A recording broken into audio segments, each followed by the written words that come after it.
बिस्मिल्लाहिर्रहमानिर्रहीम, अस्सलाम वालेकुम। आज की वीडियो में मैं आपको बहुत ही आसान वनीला केक की रेसिपी बनाना सिखा रही हूँ और उसके साथ बटर क्रीम फ्रॉस्टिंग किस तरह से आप उसके ऊपर करेंगे। एक कंप्लीट बर्थडे केक की रेसिपी जो है वो मैं आपको सिखा रही हूँ, तो इसको फॉलो कीजिएगा प्लीज़। और इसमें सबसे पहले हमें चाहिए कि हम जो ड्राई इंग्रेडिएंट्स हैं उनको अच्छे से स्टिफ़ करके साइड पर रख लें। उसके लिए हमें मैदा चाहिए 2 कप और 1/4 कप जो मैदा है उसमें बेकिंग सोडा और बेकिंग पाउडर। इसकी एग्जैक्ट क्वांटिटी जो है वो मैंने मेंशन की हुई है डिस्क्रिप्शन में भी और स्क्रीन पे भी आप देख सकते हैं। इसको अच्छे से स्टिफ़ करके साइड पे रख दें और उसके बाद हम बटर मिल्क जो है वो प्रिपेयर कर लेंगे। उसके लिए मुझे आधा कप दूध मैंने लिया एंड देन उसमें 1 चम्मच जो है वो विनेगर का आपने ऐड किया और उसको मिक्स करके वो भी आप साइड पे रखते हैं। उसके बाद जो वेट इंग्रेडिएंट्स हैं उसका मिक्सचर हम प्रिपेयर कर लेते हैं। उसके लिए क्या करना है कि 4 अंडे आपको चाहिए, मीडियम साइज़ के होंगे और इसको आप अच्छे से फ्लफ़ी करना है। आपने इतना बीट करना है कि फ्लफ़ी हो जाए। उसके बाद इसमें 1.5 कप जो चीनी है पिसी हुई वो ऐड करके उसको मिक्स कर देंगे। और ये जितना अच्छा आपका अंडों का मिक्सचर रेडी होगा उतना ही केक जो है वो सॉफ्ट एंड फ्लफ़ी बनेगा। उसके बाद इसमें आपने 1 कप जो है वेजिटेबल ऑयल, नॉर्मल जो आप ऑयल घर में पकाने के लिए यूज़ करते हैं, आप वही ऑयल जो है वो इसके अंदर ऐड करेंगे और इसको मिक्स कर लेंगे। उसमें फिर जो बटर मिल्क हमने प्रिपेयर किया हुआ है ऑलरेडी वो ऐड करेंगे और इसको दोबारा से अच्छे से बीट कर लेंगे।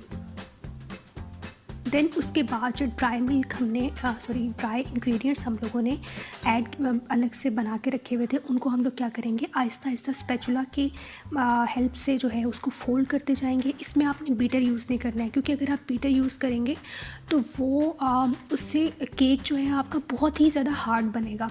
आप इसको स्पैचुला की मदद से हल्के हल्के हाथों से, बहुत ज़्यादा बीट आपने ज़ोर से नहीं करना है, हल्के हाथों से आपने इसको जस्ट फोल्ड करना है, ठीक है। उससे आपका केक जो है बहुत ही ज़्यादा सॉफ्ट बनेगा। उसके बाद एंड पे इसमें जो है आप वनीला एसेंस ऐड करेंगे ताकि, क्योंकि ऑब्वियसली वनीला केक आप बना रहे हैं तो वनीला एसेंस तो या वनीला एक्सट्रैक्ट जो है वो तो मैंडेटरी है ना, और फिर अंडों की स्मेल जो है वो भी ख़त्म हो जाती है।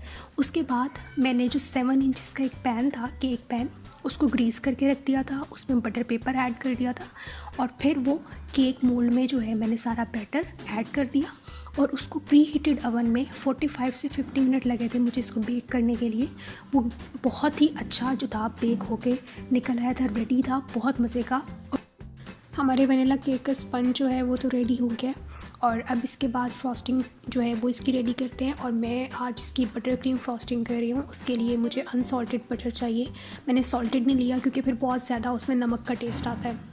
उसके बाद उसमें जो है उसको आपने इतना बीट करना है कि वो फ्लफ़ी हो जाए। और अगर उसका पहले येलो कलर था और बाद में बीट करने के बाद उसको ऑलमोस्ट 15 मिनट्स मैंने बीट किया, उसके बाद वो वाइटिश कलर में आ गया था और बहुत ही फ्लफ़ी होना शुरू हो गया था।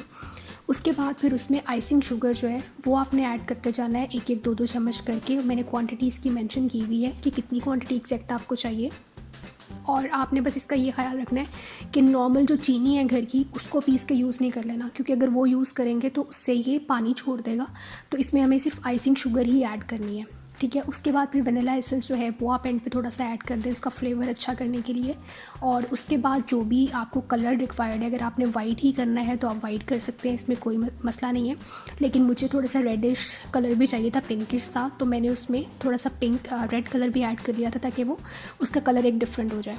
उसके बाद स्पंज के ऊपर जो है मैंने वो अपनी बटर क्रीम जो थी वो ऐड कर दी और उसमें एक एक्स्ट्रा फ्लेवर ऐड करने के लिए मैंने जो था स्ट्रॉबेरी जैम मेरे पास अवेलेबल था, उसको मैंने पाइपिंग बैग में डाल के उसके ऊपर लगा दिया केक पे।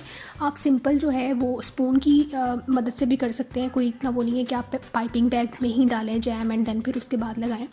उसके बाद मैंने बटर क्रीम जो थी, वाइट वाली बटर क्रीम जो बनाई हुई थी, उसको मैंने उसके ऊपर केक के ऊपर अच्छे से फ्रॉस्ट कर दिया। और इसमें आपको 5-10 मिनट लग सकते हैं, तो इसमें परेशान मत होइएगा, जितना आपको टाइम लगे आप उतना इजीली उसको लगा के अच्छे से फ्रॉस्ट कर लेंगे, थोड़ा सा टाइम ले जाती है।